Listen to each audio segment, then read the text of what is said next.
During World War I, the flow of laborers from Europe dramatically decreased, and the demand for cheap industrial labor increased. Eager to achieve better economic and artistic opportunities, many blacks moved north to cities like Chicago, Philadelphia, and New York, in what was known as the Great Migration. This northward movement of blacks was the prelude to the era known as the Harlem Renaissance. The Harlem Renaissance was a massive cultural movement starting in the early 1920s and ending in the 1930s.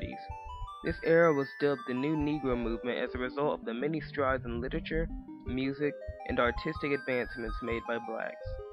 Three notable authors of this time that greatly helped to catalyze this era were Marcus Garvey, Langston Hughes, and Zora Neale Hurston. These three authors not only contributed their works to this era, but also helped other aspiring authors become known, greatly increasing the power of the Harlem Renaissance.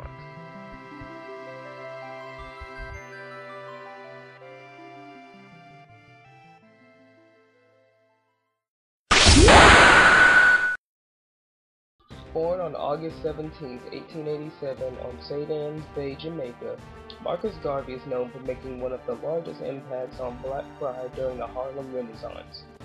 Garvey gained his love for reading at an early age by spending a lot of time in his father's library. In 1910, at the age of 23, Garvey left Jamaica and traveled around the Central American region. During his stay in Haiti, he worked as an editor for a daily newspaper and also worked as an editor of a bi-weekly newspaper in Panama before returning to Jamaica in 1912. While in London from 1912 to 1914, Garvey attended Birkbeck College, where he studied law and philosophy. Towards the end of his stay in London, Garvey felt that the only way to improve the conditions of black people was to unite them. Upon his return to Jamaica in 1914, Garvey founded the Universal Negro Improvement Association in hopes of uniting the people of Africa and all people of African descent as one. In 1916, Garvey arrived in America, where he created a New York division of the UNIA. In 1918, Garvey founded the Negro World, a weekly newspaper that expressed the ideas of the UNIA. The weekly paper played a large role in the Harlem Renaissance. It promoted many new artists and authors by publishing their poems and short stories.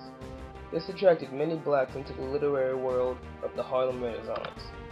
In 1909, Garvey established the Black Star Line.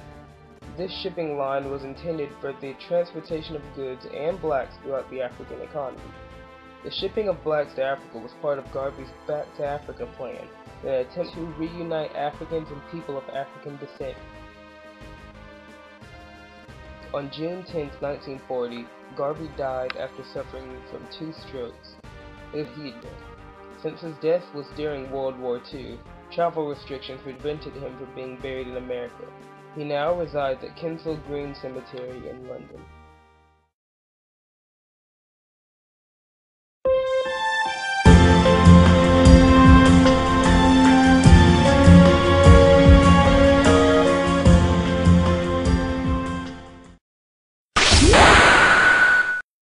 One of the earliest innovators of the newly popular jazz poetry, Langston Hughes was born in Joplin, Missouri in 1902. While in high school in Cleveland, Ohio, Hughes wrote his first jazz poem titled When Sue Wears Red. In 1924, Hughes moved to Washington, D.C. and became a busboy at a local hotel. There he met poet Vachel Lindsay, who helped him publish his first poetry book known as The Weary Blues. Hughes also released a literary magazine called Fire, a quarterly devoted to the younger Negro. Like The Negro World by Marcus Garvey, Fire also helped to attract literary interest and exhibit uprising black writers' works. On May 22, 1967, Hughes died from difficulties after receiving abdominal surgery related to prostate cancer.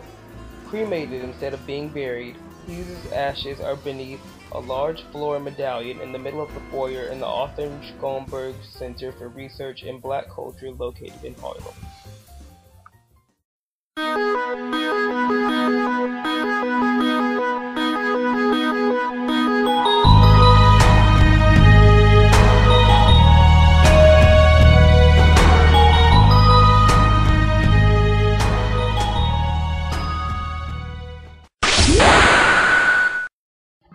Neale Hurston was born in Notasulga, Alabama in 1891. At an early age of 3, her family moved to Eatonville, Florida, the first all-black town in America. In 1891, school teachers from up north visited Eatonville and gave Hurston many books that opened her mind to literature. She moved to New York in 1925 at the peak of the Harlem Renaissance and became famous for her literature. She became well known for her writing, her outspokenness, her unique sense of fashion, and her pride in her culture. She had published 4 novels and over 50 short stories, plays, and essays. Her best-known novel, published in 1937, was her book, Their Eyes Were Watching God. Her short story titled Spunk was also selected to be published in Garvey's The New Negro newspaper. While undergoing financial and medical problems, Hurston was forced to enter St. Lucie Country Welfare Home, where soon after she suffered a stroke and died of heart disease in 1860. She now rests at the Garden of Heavenly Rest in Fort Pierce, Florida.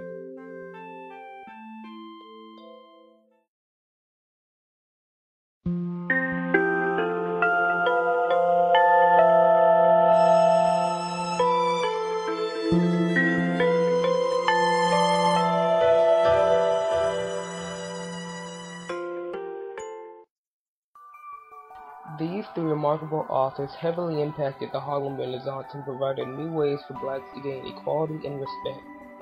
With the help of Marcus Garvey and the UNIA, Langston Hughes, and Zora Neale Hurston, the Harlem Renaissance was able to open a door of opportunity for blacks. Through the publishing of The Negro World and Fire, many more black writers were able to become known, and a stronger attraction to literacy was formed. The lingering legacy of these 3 catalysts of the Harlem Renaissance has lived on and continues to live on to this day.